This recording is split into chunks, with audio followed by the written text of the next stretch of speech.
जो जन मेरी शरण है ताका हूं मैं दास, और गेल गेल लाग्या फिरूं जब तक धरती आकाश। एक बार इस सच्चे नाम से आज कोई जुड़ जाएगा। आज उसने नाम ले लिया, कितना रोगी है, और चाहे उसकी कल मृत्यु हो जा, नाम लेते भी हो जा, तो अभी परमात्मा अपने बही में लिख लेगा उस आत्मा को कि मेरी होगी भी। अपने आत्माओं हमने असंख्य जन्म बर्बाद कर दिए, असंख्य जन्म मनुष्य के खो चुके हो आप।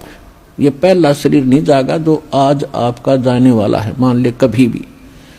ये तो असंख्य बर्बाद हो लिए, तो कपड़े हैं, कुर्ते पजामे हैं, तो आपकी शरीर बॉडी ऊपर का, और इस नाम के लेते ही आपके कई सैकड़ों कुर्ते पजामे खूटियां व अलमारी में रख दिए जाते हैं। मनुष्य आज आपको नाम लेते ही, और चाहे अगले पल मृत्यु हो जाती है। वैसे तो ऐसा नहीं होगा, जो सच्चे दिल से आते हैं उनको राहत मिलती है, उनका मनुष्य जीवन एक्सटेंड होता है, आयु भी बढ़ाता है परमात्मा। एक उदाहरण के लिए कहते हैं कि जो अविश्वास रूप में भी आकर नाम ले लिया, अब देखेंगे किसी के कहने से आते हैं रोगी बहुत से, तो कि देख लेते हैं एक बार चल के, तो वो उनको भगवान वैसे उसको एक्सटेंड नहीं करेगा। उनका पता है कि इसको मैंने जीवन भी दे दिया, आगे फिर वो बकवाद करेगा। तो परमात्मा ने तो अपनी आत्मा देखनी है कि इसका उद्धार क्यों कर होगा। तो नाम लेते ही यदि उसकी मृत्यु भी होगी तो भी भगवान के अकाउंट में आ गया, और 10 महीना में फिर जन्म देकर उसको फिर बरवाला बुला लेगा। वह शुरुआत होगी उसके जीवन की। तो यहाँ आने वाले व्यक्ति को हानि कति नहीं है, और कति ज्ञान सुनकर समर्पित होकर आओगे तो आपकी कैंसर का बाप भी ठीक हो जा। भगवान किसे कहते हैं? वाह भाई वाह।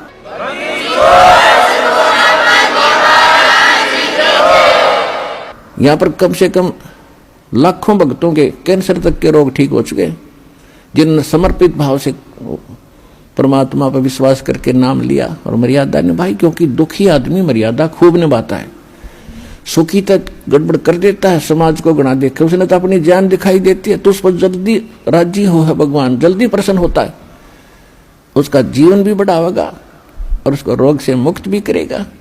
लेकिन करेगा अपने हिसाब से, उसकी नीत देख के कि आगे कहीं और गड़बड़ ना कर देयो। तो कहने का भाव है, जो प्रसंग हमारा उसी पढ़ाते हैं। तो परमात्मा से जो हम मांगते हैं वो यही मांगनी चाहिए कि साईं इतना दीजिए जा मैं कुटुंब सुमावे, हम भी भूखे ना रहें और अतिथि न भूखा जावे। तो यहां आने वाले भक्त को लगभग 80% व्यक्ति जो हैं ये दुखी आते हैं, और उनके लिए वो दुख एक वरदान बनेगा, एक वरदान सिद्ध होगा उसके लिए। तो आपके लिए प्रार्थना है कि परमात्मा पर विश्वास रखना और कुछ समय देना भगवान को। आज जो प्रसंग चल रहा है कि सतयुग में आपने लाख वर्ष का जीवन भी प्राप्त हुआ, और वो भी थोड़ा लग गया, मरने लगे जब ने सोची और भी भगवान थोड़ा सा समय दे दे। त्रेता में हजारों वर्ष का रहा, द्वापर में भी 800-900 वर्ष तक जीवन रहा है जीव का, और कलयुग में अब 60-70-80 वर्ष हम मुश्किल से जी पाते हैं, 90 वर्ष हद कोई पकड़े मुश्किल से। अरे इसको थोड़ा मानना एक कोई बड़ी बात नहीं, हमने लाख वर्ष का भी जीवन थोड़ा माना और वो भी अंत हुआ। ये जीवन तो अंत होगा ही होगा, ये तो फाइनल समझ लो, तो आपने पता है इस बात का। लेकिन मरना हम चाहते नहीं, वो बात अलग है कि अभी नहीं, अभी नहीं। जो मर चुके हैं वो भी ये सोचा करते अभी नहीं। कति स्वस्थ व्यक्ति और खूब फैक्ट्री लाग रही, लाखों करोड़ों अरबों रुपए की कमी नहीं, अपने ही हेलीकॉप्टर से मृत्यु को प्राप्त हो गया एक्सीडेंट होने से, और अब क्या बनेगा? गधा बनकर घूम रहा होगा। मृत्यु वो भी गया, या मृत्यु कोई अचंभा नहीं है, ये तो यूनिवर्सल ट्रूथ है। लेकिन इस मृत्यु को से बचने के लिए अब तरीका है, मालिक की शरण में आओ। कबीर ये तन जाएगा, सके तो ठहर ला, एक सेवा कर सतगुरु की, फिर गोविंद के गुण गा। कबीर साहब कहते हैं ये मनुष्य जीवन तो सबका जाना है, और समय पर जाओगा, जितना आपको प्राप्त है उससे अधिक नहीं मिलेगा। एक प्रियव्रत नाम का राजा था, उसने 11 अरब वर्ष तक तप किया और 11 अरब वर्ष तक उसको राज्य मिल गया। तप से राज्य प्राप्त होता है। अब 11 वर्ष अरब राज्य करके जब वो मरण लगा,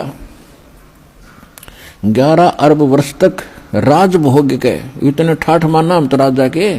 मरते समय जब यम के दूत उसको लेने आए तब उसने एक का प्रार्थना की कि मुझे कुछ श्वास और दे दो। बता, 11 अरब वर्ष में तो किला तोड़ा नहीं, ये कुछ सांसों में तो किला तोड़ देगा। यम के दूत कहने लगे, खबरदार, तेरे ताई एक भी सांस लेने का आदेश नहीं है, और टीटी भी पकड़ कर घसीट ले गए उस राजा को। और यहां परमात्मा क्या कहते हैं, जम जो राजा से डरे और मिट कर्म के लेख, अदली असल कबीर हैं ये कुल के सतगुरु एक। मासा घटे न तिल बधे, विद ना लिखे जो लेख, और सच्चा सतगुरु मेट करवाई ऊपर मार दे मेघ।